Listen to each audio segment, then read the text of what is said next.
Guys, may ipapakita ko sa inyo yung ginagawa ko. Bago itong ginagawa ko. May mga ingredients ko. Ito. Pop pastry. Yan o. Pop pastry. Yan yung makapal.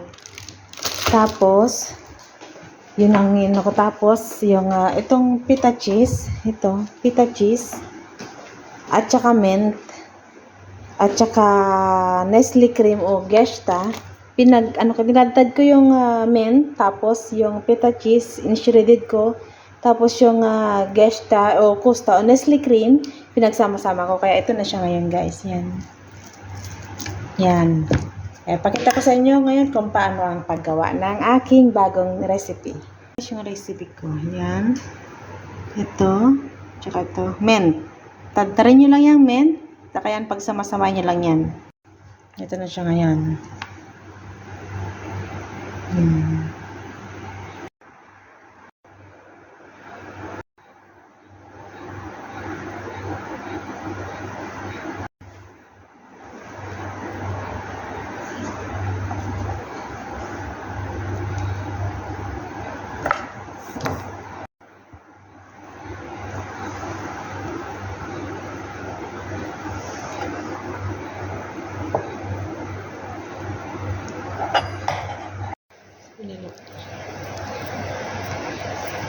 Ilak nyo siya, guys. Yan. Paikot. Tapos, lock na. Yung dips tamar. At saka tubig lang yan, guys. Sausaw nyo dyan. Tapos, ito. Tapos, yan. Yan na yung finished product niya.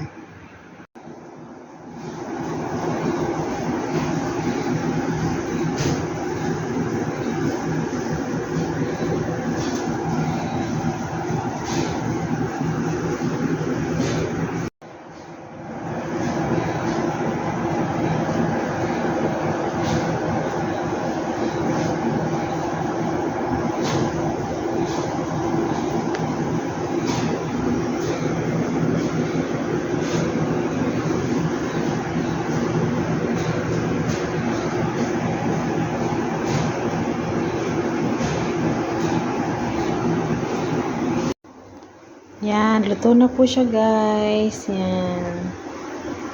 Yan na po. Luto na. Yan, ganun. Yan, nag-i-expand siya kasi papastry yan, guys. Masarap po siya. Parang sa otap.